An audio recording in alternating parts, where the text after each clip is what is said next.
오늘 우리에게 주시는 하나님의 말씀은 요한복음 19장 17절부터 22절까지입니다. 예수께서 십자가를 지시고 해골이라 하는 데로 가셨다. 그곳은 히브리 말로 골고다라고 하였다. 거기서 그들은 예수를 십자가에 못 박았다. 그리고 다른 두 사람도 예수와 함께 십자가에 달아서 예수를 가운데로 하고 좌우에 세웠다. 빌라도는 또한 명패도 써서 십자가에 붙였다. 그 명패에는 유대인의 왕 나사렛 사람 예수라고 썼다. 예수께서 십자가에 달리신 곳은 도성에서 가까우므로 많은 유대 사람이 이 명패를 읽었다. 그것은 히브리 말과 로마 말과 그리스 말로 적혀 있었다. 유대 사람들의 대제사장들이 빌라도에게 말하기를 유대인의 왕이라고 쓰지 말고 자칭 유대인의 왕이라고 쓰십시오 하였으나 빌라도는 나는 쓸 것을 썼다 하고 대답하였다. 아멘. 예수님께서 십자가에 달리셨습니다. 십자가의 고난은 잘 아실 겁니다. 유명한 영화가 있지 않습니까? 패션 오브 크라이스트. 어떤 사람은 잔인하다, 끔찍하다, 또 그런 평가를 하는 영화입니다. 왜 그러냐면은 그게 굉장히 실제적으로 만들어진 영화입니다. 그러니까 영화지만은 또 영화다 보니까 또 뭔가 이렇게 몰입도도 필요했겠죠. 그런데 그냥 상상에 의해서 그런 어떤 예수님 순환을 묘사한 게 아니라 이 모든 역사적 자료를 다 고찰해서 충분히 그렇게 될 수 있는 상황을 만든 것입니다. 실제적으로 뭐 예수님께서 그렇게 순환을 당하셨다, 뭐 그런 구체적인 기록은 없지만은 그 로마 제국 시대에 그 십자가 형벌에 대한 자료들은 꽤 많이 있습니다. 그때 이제 정말 그 십자가 처형을 하는 그런 여러 가지 장면들이 이런 역사적 자료에 많이 남아 있습니다. 그거를 토대로 해서 예수님도 이렇게 당하지 않았을까 하고 만든 영화입니다. 그러니까 그게 그냥 극화시키기 위해서 좀 이렇게 과장되게 만든 영화가 아니라 실제로 십자가 처형은 그런 식으로 이루어졌고, 그래서 예수님도 그보다 더하면 더했지 결코 덜하지 않게 그 고난을 당했을 것이다. 왜냐하면 성경을 통해서도 꽤 여러 군데서 예수님의 어떤 순환이 묘사되어 있습니다. 그렇죠? 이제 그것을 이제 극화했는데, 아무튼 그냥 쉽게 그냥 막 이렇게 당한 형벌은 아니었습니다. 사실 또 십자가는 로마 시대 때 그 사형 형벌 중 하나입니다. 사형 형벌이 하나만 있었던 게 아니라 여러 사형 형벌 중에서 한 가지였어요. 한 가지. 그 뭐 이렇게 또 문헌을 보면은 또 어떤 사형 형벌이 있습니까? 이렇게 이제 지하 감방이죠. 지하 감방. 거기에 이제 오랫동안 굶주린 쥐떼를 넣어놔요. 쥐떼. 오랫동안 굶주린 쥐떼를 넣어놓습니다. 그리고 이제 거기에 죄수, 사형수를 던져 넣어요. 그러면 어떤 일이 벌어질까요? 쥐들이 뱅글뱅글 돌기 시작합니다. 쥐들은 겁이 많기 때문에 바로 이제 뛰어들진 않습니다. 근데 지금 극도로 배가 고프기 때문에 뭔가가 이제 떨어졌을 때 이제 이제 사냥 욕구가 이제 생기겠죠. 그래서 뱅글뱅글 돕니다. 뱅글뱅글 돌아요. 그러다가 이제 한 명 용기 있는 쥐가 이제 뱅글뱅글 돌다가 이제 달려듭니다.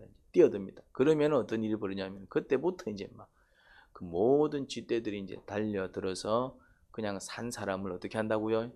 뜯어먹습니다. 뜯어먹습니다. 끔찍하지요. 그리고 또 이제 어떤 방법이 있습니까? 사형수를 이제 시체와 묶습니다. 시체와 이렇게 묶어버려요. 시체하고 묶어버리면 어떤 일이 벌어집니까? 시체는 썩을 거 아니에요. 그런데 이제 그 썩는 시체랑 묶여 있으면은 어떤 일이 벌어지느냐 하면은 같이 썩어가는 거예요, 이제 몸이. 그러면 이제 시체에는 이제 구더기가 끓고 이제 그래야 되잖아요. 그러면 산 사람한테 어떤 일이 벌어집니까? 같이 이제 그 구더기가 끓면서 서서히 죽여갑니다. 굉장히 이제 사형하는 방식이 잔인하죠. 그런데 그 중에서도 가장 잔인한 사형 형벌이 뭐라고요? 십자가입니다. 십자가. 오히려 십자가가 더 쉬워 보이고 앞에 제가 얘기한 이 형벌이 더 끔찍하게 느껴지죠. 아닙니다. 십자가가 더 끔찍합니다. 그러니까 이제 그 패션 오브 크라이스트에서는 사실은 어찌 보면은 충분히 다 표현 못했을지도 모릅니다. 더 끔찍했을 가능성이 훨씬 더 높습니다. 그것만 봐도 엄청 끔찍스럽잖아요. 십자가 지기 전에 예수님을 어떻게 만들어 버리던가요? 완전히 걸레로 만들지 않던가요? 멀쩡한 몸으로 십자가를 지지 않습니다. 완전히 그냥 채찍을 때려서 몸을 어떻게 만들던가요? 살이 막 너덜너덜너덜해질 정도로 진짜로 그렇게 맞았을 가능성이 높습니다. 그 문헌을 보면은 그렇게 이제 우리나라도 망난이라는 게 있잖아요. 망난이.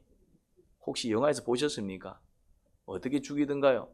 이제 이 사형 중에 여러 가지 사형이 있는데 그 중에서 이제 목을 베는 이제 사형이 있습니다. 그때 이제 누가 등장합니까? 망나니가 등장하죠. 망나니는 주로 이제 백정 출신 아니면은 하여튼 그런 사람입니다. 그러니까 이제 사람 목만 치는 사람이죠. 근데 어떻게 하던가요? 술을 먼저 마시고 그리고 이제 막 칼에다가 술을 푹 해가면서 막 춤을 덩실덩실 치다가 이제 막 신호가 떨어지면 어떻게 합니까? 막 그 혼을 빼놓고 이제 막 패버리잖아요. 이제. 근데 그게 지어낸 게 아니에요. 지어낸 게 아니다. 근데 우리는 어떻게 알고 이제 그걸 영화 속에 넣느냐 이 말입니까? 문헌 속에 그런 게 나오기 때문에 그런 형벌이 있었구나. 그걸 이제 극화해서 이제 재현해서 보여주는 겁니다. 그게 거짓말이 아니고 지어낸 얘기가 아니고 다 어디에 있다고요? 다 이렇게 이제 역사 기록에 다 남아 있는 걸 가지고 그걸 가지고 이제 이렇게 하지 않았을까? 그래서 그게 근거 없는 어떤 상상이 아니다 이 말입니다. 그리고 이제 끔찍한 또 형벌이 뭐가 있었습니까? 능지처참. 능지처참은 어떻게 하던가요?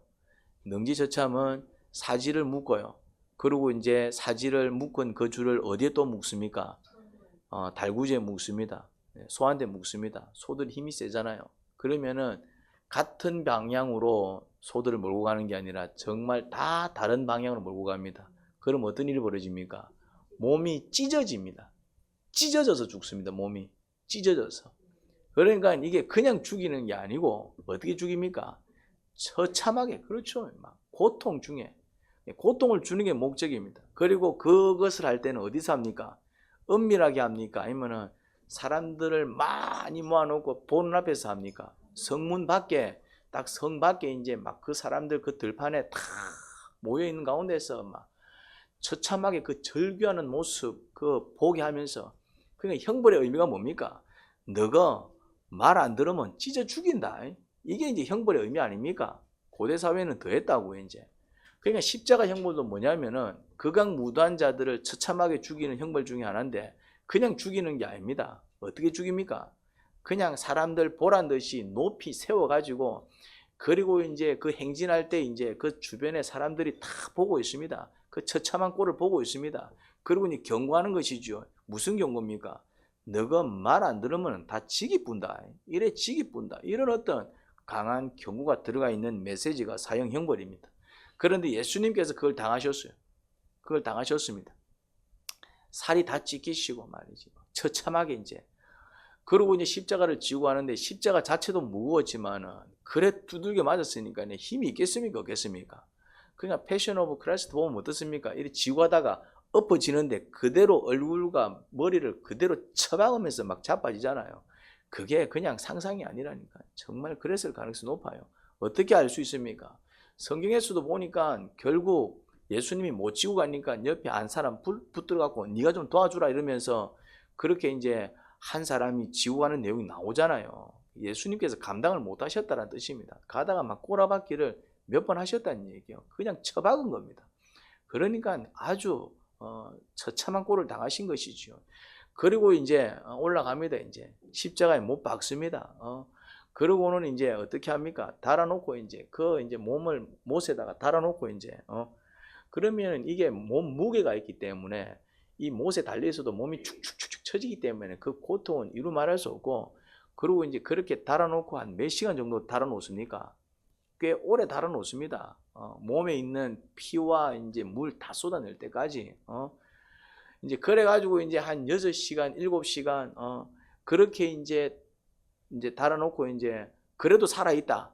그래도 살아있으면은 마지막에 이제 어떻게 죽입니까? 이제 마지막에는 처리합니다. 어떻게 죽이지요? 뭐라고요? 다리를 꺾어버립니다. 뼈를 꺾어버립니다. 뼈를 꺾어갖고 이제 마지막 죽여버립니다. 이제 뼈를 그냥 꺾어버린다 이 말이지. 여러분들 영화를 보면 이제 이렇게 좀 액션 영화 보면 어떻습니까? 막 이렇게 팔을 꺾고 하는 내용 나오잖아요. 그러면 주인공이 이제 진짜 악당 빌런을 처리할 때 어떻게 합니까? 이제 팔을 꺾어버리고 다리를 꺾을 때 끔찍스럽잖아요. 얼마나 고통스럽습니까? 그냥 거기서 뼈를 다 꺾어버리는 거예요. 뼈를 꺾으면서 이제 마지막에 이제 그렇게 처리를 해버립니다. 그런데 예수님은 다행히 뼈는 꺾이지 않았습니다. 왜요? 이제 보니까 딱 돌아가신 거예요. 보통은 그때까지 살아있는데, 그래서 옆에 두 강도들은 어떻게 됩니까? 뼈가 꺾였습니다. 막 뼈 꺾일 때 막 절규합니다. 가뜩이나 지금까지도 힘들었는데 마지막까지 이제 처참한 고통으로 보내버리는 게 십자가 형벌입니다. 끔찍한 형벌입니다. 그런데 보니까 예수님은 이게 죽어 있는 거예요. 죽은 사람 뼈를 꺾을 필요가 뭐 있어요? 어차피 죽었는데 뭐 꺾거나 마나. 그 꺾는 이유는 이제 완전히 죽이기 위해서 꺾는데, 그러니까 이제 죽어 있습니다. 그래? 그러면은 확인 한번 해봐. 확인하기 위해서 뭐 했냐면은 허리를 찌른 거예요. 확인하기 위해서. 확인하기 위해서 딱 찌르니까 죽은 사람들은 그냥 이렇게 물이 쏟아지나 봐요. 모르겠습니다. 하여튼 예수님은 그때 이제 피와 물을 다 쏟으셨지요. 그게 이제 성경에 적혀 있는 그 말씀 그대로 구약에서 예언되어 있는 대로 예수님은 마지막까지 그렇게 순환을 당하시고 죽으셨습니다. 자, 왜요? 이제 이 이유가 중요합니다. 왜? 예수님은 왜 그런 끔찍한 일을 당해야만 했을까? 왜요? 모함을 당했기 때문에 이제 그 당시 권력자들 눈 밖에 나서 이제 그렇게 밑비어서 그건 표면적인 이유입니다. 그건 표면적인 이유예요. 실제 이유가 아닙니다. 예수님께서도 이럽니다. 빌라도가 내가 너를 놔줄 권도 있고 너를 십자가에 달 고난이 있는 줄 모르느냐? 이럴 때 뭐라 얘기합니까? 그 고난이 하늘로부터 왔어. 그게 네 고난인 줄 알겠지만은 그게 하나님이 너에게 주신 거야. 쉽게 말해서 누가 그에게 줬다는 얘기입니까? 하나님이 누군데요? 누가 하나님이에요? 내가 줬다는 얘기입니다. 그 고난 내가 준 거야. 네가 나를 죽이는 게 아니고 네가 나를 죽일 수 있는 고난을 내가 네한테 준 거야. 내가 네한테 나를 죽이라고 내가 네한테 준 고난이야. 물론 그런 표현은 쓰지 않았지만은 그런 의미의 말씀을 하셨습니다. 하늘로부터 네 고난이 왔다. 예수님이 하늘 사람 아닙니까? 그러니까 결국 예수님은 그 유대 지도자들의 모함에서 죽은 게 아니다라는 뜻이죠. 표면상으로는 그랬지만 결국 누가 누구를 예수님을 죽인 겁니까? 예수님이 스스로 자기 자신을 죽인 겁니다. 그러니까 자기가 일부러 죽으러 오신 겁니다. 그러면 왜? 왜? 그것도 하늘뿐이, 하나님께서 우주 만물을 지으신 우주의 주인이 왜? 왜? 왜죠? 모릅니까? 이제 우리를 구원하기 위한 방법이었습니다. 그런데 왜 우리를 구원하는 방법이 그거였냐 이 말이죠. 얼마든지 다른 방법으로 구원할 수 있는데 왜 꼭 우리를 구원하는데 그런 끔찍한 방법을 쓸 수밖에 없었냐라는 것이죠. 그것도 누가 그 끔찍한 일을 당했습니까? 본인이, 하나님께서. 왜 하나님은 그런 방식으로만 우리를 구하실 수밖에 없었을까요? 그게 이제 공의 때문이죠. 그렇죠, 공의. 공의와 사랑을 함께 완성시키기 위해서. 공의와 사랑을 함께 완성. 공의는 무엇입니까? 죄를 지었으면 벌을 받아야 됩니다. 이게 공의입니다. 잘못하면 벌을 받아야 된다니까. 이게 공의입니다. 죄인은 벌을 받아야 돼요. 이게 공입니다. 죄를 지었는데도 괜찮아. 이거는 무법천지입니다. 잘못을 했는데도 괜찮아. 이러면은 이 사회는 혼란스러워집니다. 공의가 무너지면은 나라는 망하는 거예요. 공의는 너무나도 중요합니다. 특히 하나님은 어떤 분이시다? 공의로우신 분이다. 공의 하나님이십니다. 하나님은 철두철미하십니다. 눈에는 눈, 이에는 이. 잘하면 상 주시고 못하면 벌하시는 하나님. 왜? 그게 공의입니다. 그게 공의예요. 열심히 살면은 열심히 산 만큼 대가를 얻게 하시고 게으름을 부리면은 먹을 게 없게 하시는 하나님. 그게 공의라니까. 그게 공의예요. 인생 잘못 살면은 꼬라박고 바르게 살면은 형통한 것. 이게 공의라니까. 이게 공의입니다. 내 쪼대로 살았는데 잘 된다. 그럼 다 쪼대로 살 거 아닙니까? 무슨 말인지 이해됩니까? 잘못 살면은 벌 받아야 됩니다. 잘못 살 때는 문제가 생겨야 됩니다. 그래야 그걸 보는 사람이 아, 저렇게 살면 안 되는구나. 또 설령 그렇게 된 사람도 아이고, 내가 이제부터는 바로 살아야 되겠다. 바로 잡힙니다. 공의가 무너지면 다 망하는 거예요. 공의는 너무나도 중요합니다. 그런데 하나님은 공의만을 강요하지 않으셨습니다. 하나님은 공의롭기만 하시지 않습니다. 또 어떻습니까? 어떻다고요? 그렇죠. 자비롭습니다. 사랑의 하나님 자비롭습니다. 자비로워. 그래서 공의를 행할 때 질서 때문에 공의를 행하지만 잘못한 자들에게 벌을 내리시고 잘한 자들에게 상을 주시고 그런 질서가 무너지면 다 같이 망하는 겁니다. 하늘도 망하고 땅도 망하고 다 망하는 것입니다. 공의가 무너질 때는 모든 것이 망할 수밖에 없습니다. 공의가 무너지면 나라가 망합니다. 공의가 무너지면 교회가 망합니다. 그냥 공의가 무너지면 망한 나라들 보면 다 공의가 무너졌기 때문에 그렇습니다. 망한 집구석을 보면 공의가 무너졌기 때문에 그렇습니다. 공의는 너무나도 중요합니다. 그래서 하나님께서는 공의를 무시할 수 없습니다. 본인의 속성 자체가 공의롭습니다. 그렇게 하지 않을 수가 없어요. 속성이 그래요. 그런데 하나님은 공의롭기만 하신 게 아니라 또 어떻다고요? 자비로워요. 그래서 잘한 사람들을 칭찬할 때는 기분이 너무 좋습니다. 오, 잘했다 잘했다. 그런데 못한 사람들을 벌할 때는 주님의 마음이 어떨까요? 아픕니다. 아픕니다. 우리가 좀 달라요. 우리는 잘한 사람들이 칭찬받으면 어떻다? 잘한 사람들이 칭찬받고 잘한 사람들이 열심히 공부해서 서울대 가고 말이지 열심히 돈 모아갖고 집 사고 이러면 어떻다? 배가 아파요. 그 다음에 잘못한 사람들이 두들겨 맞고 잘못한 사람들이 망하고 잘못한 사람들이 혼나고 잘못한 사람들이 감옥에 가면 마음이 어떻습니까? 꽃이다. 그래서 우리는 악한 자들이라니까. 근데 하나님은 안 그래요. 하나님은 안 그래요. 잘한 사람이 상 받을 때, 잘한 사람들한테 상을 베푸실 때 마음이 어떻다고요? 기쁩니다. 잘했다, 잘했다. 앞으로도 더 잘해. 그러면서 막 퍼부어주십니다. 더 격려하십니다. 하나님은 우리와 다릅니다. 또 반대로 잘못한 사람들한테 벌을 내릴 때, 그들이 아픔을 겪을 수밖에 없을 때 마음이 어떻다고요? 아픈 거예요. 왜 그랬냐? 왜 그랬냐? 앞으로는 그러지 마라. 그러면 내가 너를 벌할 수밖에 없어. 벌을 안 할 수는 없어. 그런데 벌을 하자니 내가 너무 가슴이 아파. 그러지 않았으면 좋겠구나. 이게 어떻다고요? 주님의 마음입니다. 주님은 공의로우시면서 또 마음이 어떻다고요? 자비로우십니다. 우리는 어떻다고요? 우리는 공의롭지도 않고 자비롭지도 않아요. 우리는 사람들이 보면은 바르게 행동하고 사람들이 안 보면은 내 쪼대로 해버리는. 남의 자식을 채용할 때는 막 뭔가 엄격하게 하는 것 같은데 지 새끼를 채용할 때는 막 좀 약간 부족해도 말이지 점수 더 줘갖고 막 합격시켜버리고. 우리는 그런 인간들입니다. 우리는 공의롭지가 않습니다. 그리고 우리는 자비롭지도 않아요. 공의롭지도 않고 자비롭지도 않아요. 자비롭지도 않습니다. 심지어 사촌이 밭을 샀는데 사촌이 땅을 샀는데 마음이 어떻다고요? 배가 아픕니다. 이거는 성경에 있는 말씀이 아니고 이건 어디에 있는 말입니까? 우리나라 속담에 있어요. 그 우리나라 인간들이 다 그랬다는 얘기입니다. 굳이 성경까지 안 가도 그러고 있더라 이 말이에요. 그러고 있더라. 그리고 그 아픈 배는 언제 낫기 시작합니까? 사촌이 땅을 사면 배가 아프기 시작합니다. 근데 언제 그 배 아픔이 낫습니까? 땅값이 떨어지면. 땅값이 떨어지면 그때서야 비로소 이제 배가 안 아프기 시작합니다. 희한하다니까요. 우리는 자비롭지 않습니다. 자비롭지 않습니다.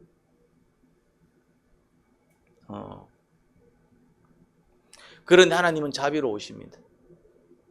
자비로우십니다. 그래서 이제 인간들이 죄를 지었어요. 모든 사람들이 죄를 지었음에 하나님의 영광에 이르지 못하더니 하나님께 나가지 못하는 것입니다. 우리가 하나님께로 가지 못하는 것입니다. 그래서 하늘의 위로와 하늘의 은혜와 그 능력과 그 복을 받지 못하는 것입니다. 그래서 저주 가운데 살아가는 것입니다. 힘들게 살아가는 것입니다. 하나님은 참 잘 됐으면 좋겠는데, 행복하게 살았으면 좋겠는데, 좀 건강하게 살았으면 좋겠는데, 좀 힘있게 살았으면 좋겠는데, 그게 안 되는 거예요 이제. 그래서 이제 데리고 오고 싶어도 데리고 올 수 없습니다. 하나님과 우리 사이에 뭐가 가로막혀 있어서? 죄가. 이 죄 문제를 해결해야 되는 거예요. 이 죄 문제를.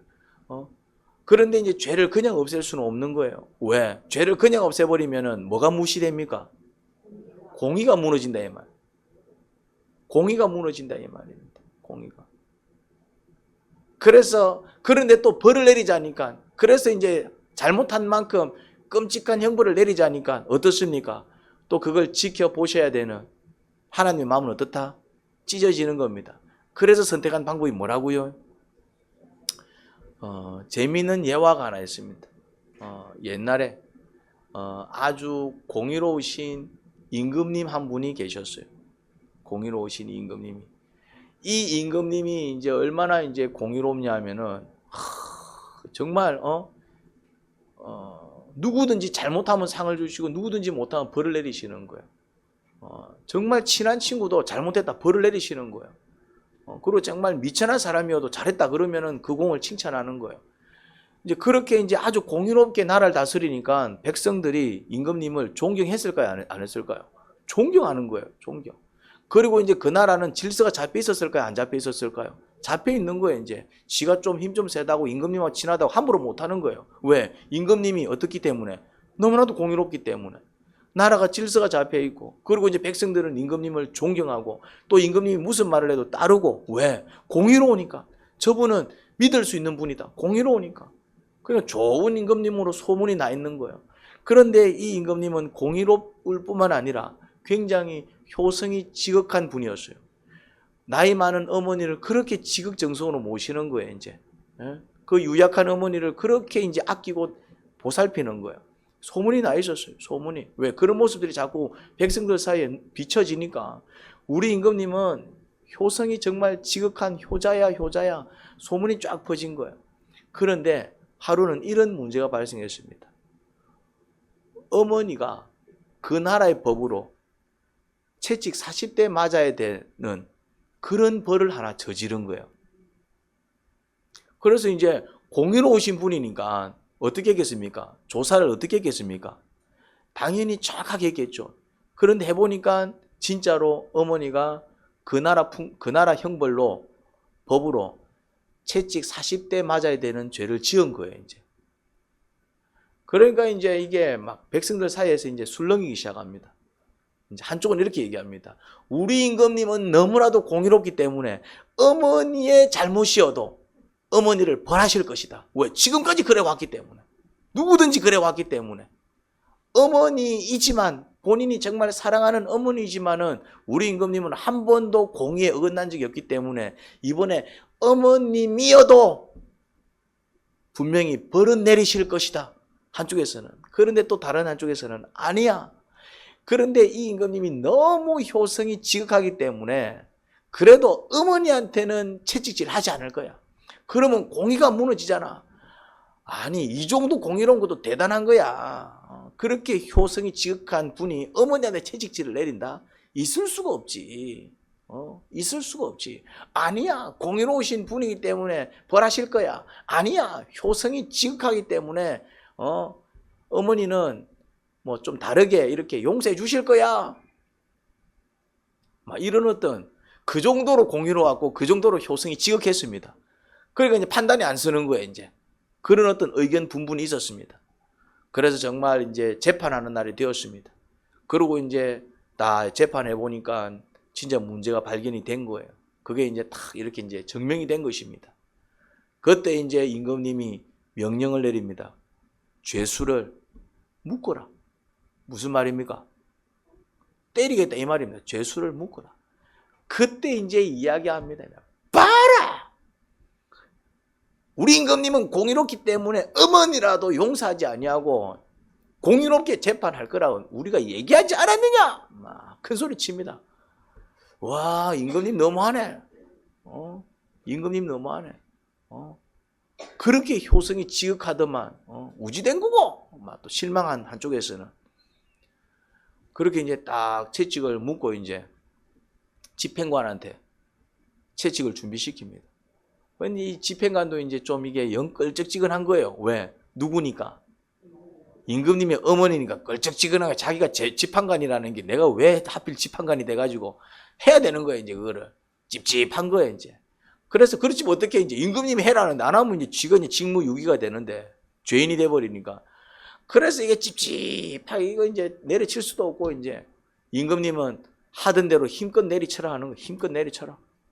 또 살살 내리치면 안 되는 거예요. 이게 이제 힘껏 내리쳐야 되는 거예요. 이제 이게 이제 고민됐을 겁니다. 그렇지만 해야지. 그래서 이제 막 탁탁 끓이면서 이제 때리려고 준비를 합니다. 그때 갑자기 임금님이 잠시만 그래 잠시만. 그러고는 이제 어머니한테 나아갑니다. 사람들은 어머니한테 무슨 할 말이 있는갑다. 그리고 지켜보고 있었어요. 어머니 앞에 나가더니 이제 우통을 벗는 거예요.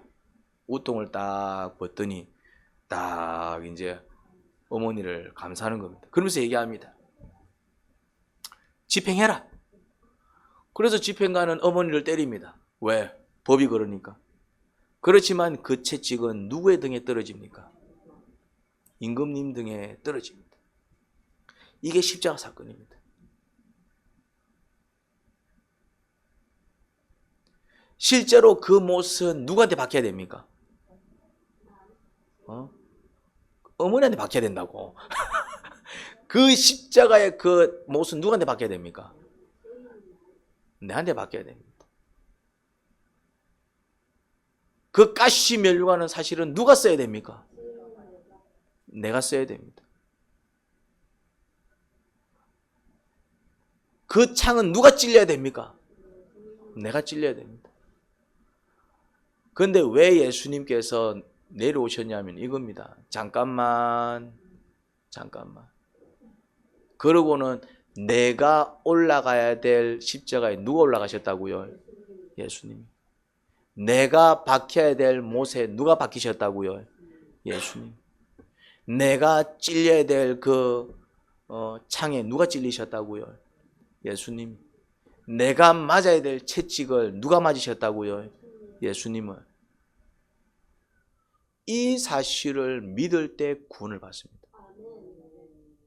그냥 네 예수님 믿나? 믿는다. 이래 구원 못 받습니다. 이건 천국 가는 믿음이 아니에요. 장난치는 것도 아니고. 그냥 믿는다고 떠든다고 해서 천국 가는 게 아닙니다. 그런 싸구려 믿음들이 얼마나 많은지 몰라. 난 열받아요. 열통 터져요.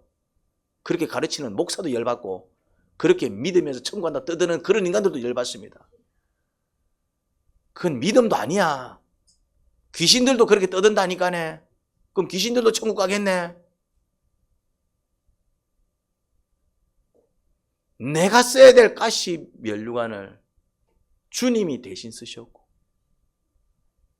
내가 올라가야 될 십자가에 주님이 대신 올라가셨고 내가 박혀야 될 그 못에 주님께서 대신 박히셨고 내가 맞아야 될 채찍을 주님이 대신 맞으셨네. 이렇게 깨달으면은 미쳐버립니다, 사람이. 예수님을 나 예수님 믿지. 이건 믿는 게 아니야. 정말 예수님을 믿는 사람들은 미쳐버립니다. 내가 당해야 될 그 끔찍한 형벌을 예수님이 대신 당하셨다고? 견딜 수가 없는 거예요. 그리고 예수님을 위해서 사는 게 힘든 게 아니에요. 그걸 믿지 않으니까 힘든 거예요.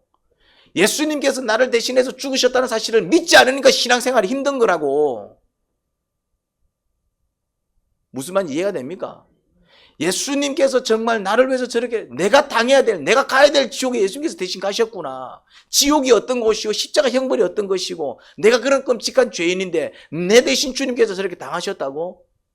주님을 위해서 사는 게 어렵지 않습니다.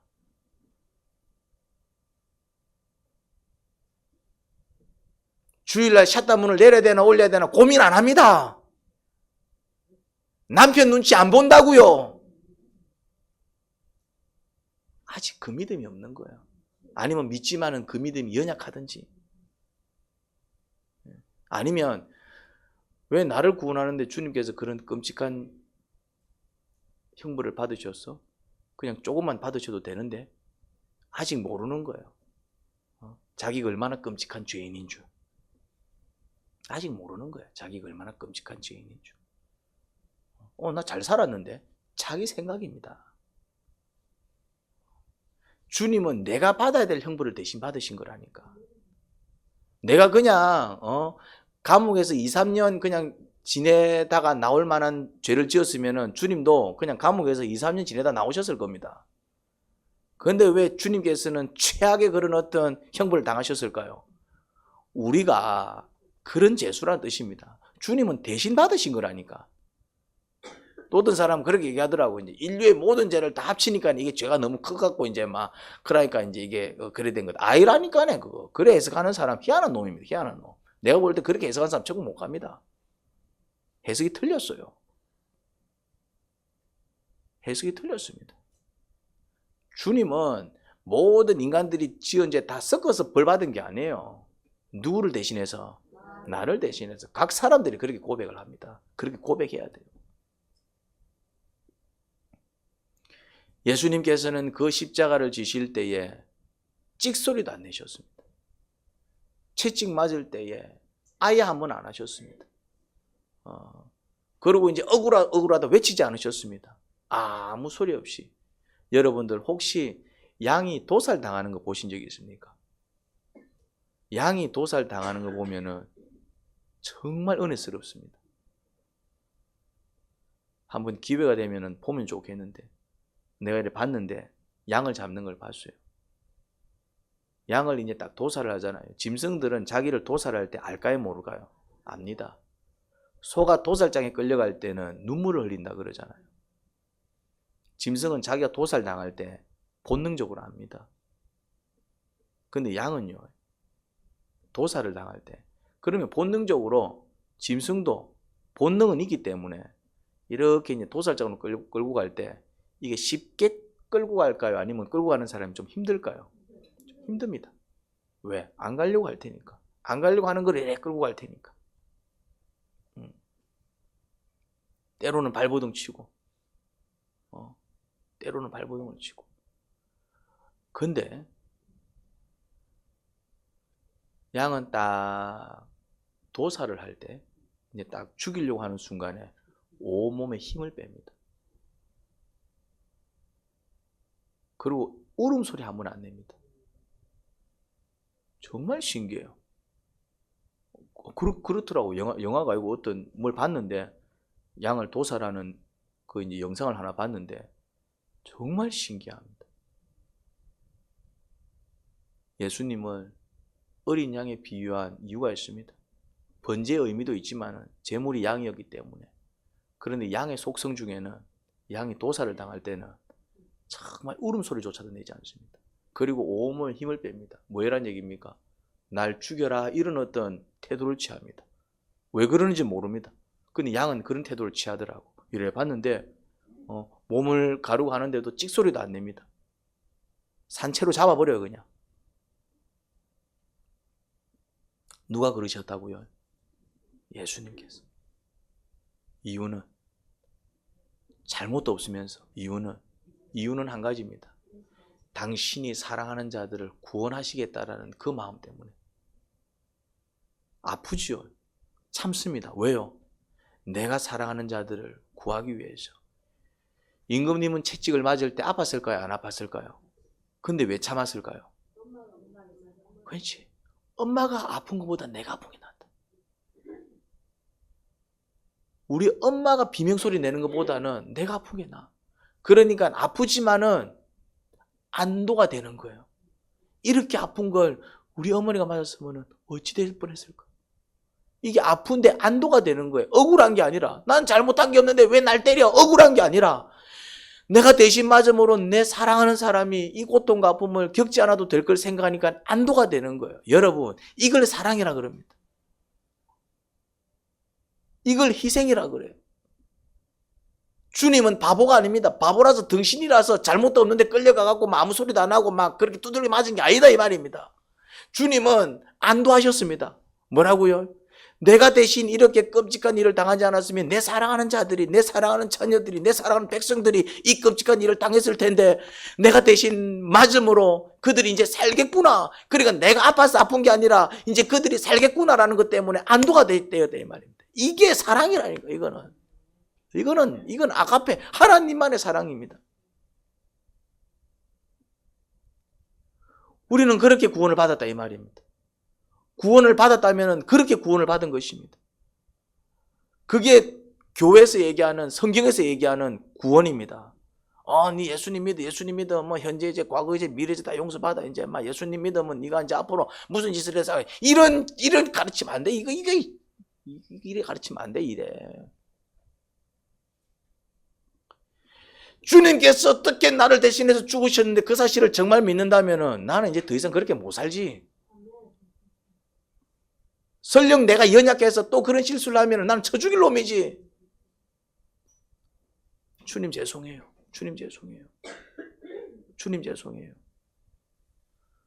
주님께서 나를 구원하시기 위해서 어떤 죽음을 당하셨는데 내가 여전히 이렇게 산단 말입니까? 그래서 예수님을 믿을 때 어떤 일들이 벌어지던가요? 네, 정말 예수님을 믿겠습니다 할 때 어떤 일들이 벌어지던가요? 어떤 역사 같이 일어납니까? 뭐라고요? 회개 역사 같이 일어나잖아. 예수님 믿을 때 이제는 술 안 마시겠습니다. 예수님 믿을 때 이제는 바람 안 피우겠습니다. 예수님 믿을 때 이제는 내가 똑바로 살겠습니다. 예수님 믿을 때 이제는 내가 정말 죄 안 짓고 살겠습니다. 예수님 믿을 때 이제는 내가 이제 불법적인 재물은 관심 가지지 않겠습니다. 예수님 믿을 때 그런 일들이 벌어진다 이 말입니다. 그런데 어떻게 예수님을 믿는 사람들이 예수님을 믿으니까 이제 무슨 짓을 해도 돼? 막 그러면서 이제 막 다운 계약서는 써대고 말이지. 예수님 믿는 사람들이. 그러면서 하나님이 은혜라고 해서고 말이지. 예수님을 믿는 사람들이 아무렇지 않게 세금이나 막 띵딱 해서고 말이지. 예수님을 믿는 사람들이 막 길거리 가다가 막 돈 하나 있으면 땡 잡아 다니면서 은혜 주셔도 해서고 말이지. 돈을 좀 어디로 갖고 와야 됩니까? 그렇지. 섬겨라도 합니다. 섬겨라도. 근데 돈 주면 다 어디 갖고 갑니까? 그때 유명한 사건이 있었잖아요. 어떤 사람이 말이지 1,000만 원 찾았는데 그거를 뭐 잃어버렸는지 떨어뜨렸는지. 그러니까 CCTV에 뭐가 찍혔습니까? 두 사람이 전혀 알지 못하는 두 사람이 똑같이 500만 원씩 딱 가져서 딱 간 게 CCTV에 찍혔다 안 찍혔다? 찍혀가지고 뉴스 나왔잖아요. 그대로 벌금 300만 내고 그 돈 돌려주고. 섬겨라도 안다니까네. 그래 따지면 우리 벌금 내야지. 여러분들 길거리 지나가다 1,000원짜리, 만원짜리, 10만원짜리 얼마나 주어서 너그 호주머니에 넣으셨습니까? 그건 속으로 얘기하세요. 많이 넣었다를 왜 크게 얘기해요?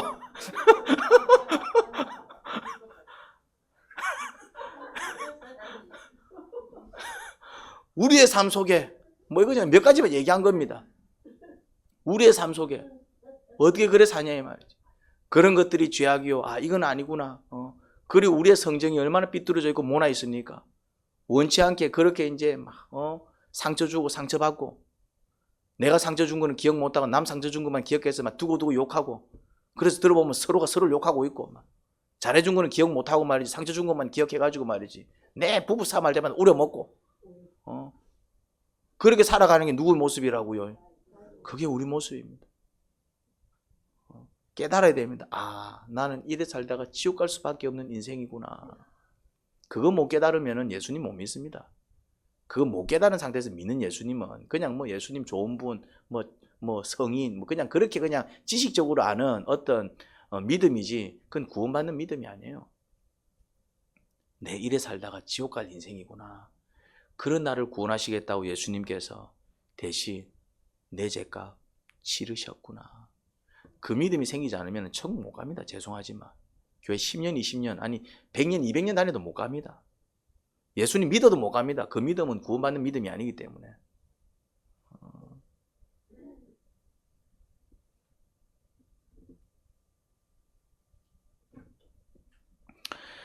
하나님 아버지,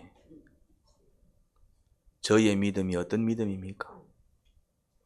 정말 내가 이래 살다 지옥 갈 수밖에 없구나.